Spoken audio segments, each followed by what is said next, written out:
Ankleshwar Hansot કદરામાં road પર Kadakia college નજીક આવેલી આમલા ખાડી પરના જર્જરિત પુલની જગ્યાએ નવા પુલનું કામ ચાલી રહ્યું છે.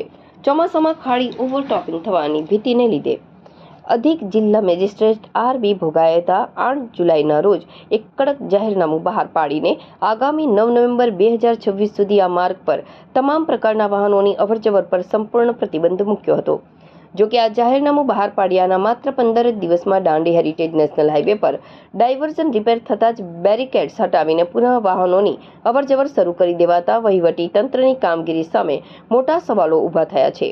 સેફ્રોન કોમ્પ્લેક્સ અને એશિયાડનગર 3 રસ્તા પાસે માર્ગ બંધ હોવાના મોટા બોર્ડ બેનર લગાવાયા છે, પરંતુ બીજી તરફ એશિયાડનગર પાસે મૂકેલા બેરિકેડ્સ દૂર કરી દેવાયા છે. ભારે વાહનો અને બસો પણ ચાલુ. સત્તાવાર પ્રતિબંધ હોવા છતાં આ ડાયવર્ઝન પરથી નાના મોટા ભારદારી વાહનો અને સરકારી એસટી બસો પણ બેફામપણે પસાર થઈ રહી છે. વાહન ચાલકો પણ પોતાના જોખમે જાહેરનામાના ધજાગરા ઉડાવીને ખુલ્લેઆમ આ માર્ગ પરથી પસાર થઈ રહ્યા છે.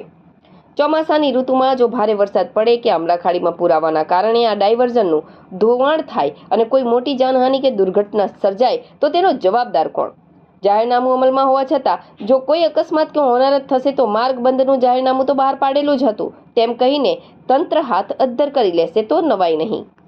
રાષ્ટ્રીય ધોરીમાર્ગ વિભાગ ભરૂચના કાર્યપાલક ઇજનેરની રજૂઆત બાદ અધિક જિલ્લા મેજિસ્ટ્રેટ દ્વારા ગુજરાત પોલીસ અધિનિયમ 1951ની કલમ 33(1)(b) હેઠળ સત્તાવાર જાહેરનામું બહાર પાડી વૈકલ્પિક માર્ગ સૂચવ્યા હતા, પરંતુ ધારાધોરણો અને સુરક્ષા નિયમોને કોરાણે મૂકીને ફરી શરૂ કરી દેવાયેલા વાહન વ્યવહાર સામે વહીવટી તંત્ર ક્યારે કડક કાર્યવાહી કરે તે જોવું રહ્યું.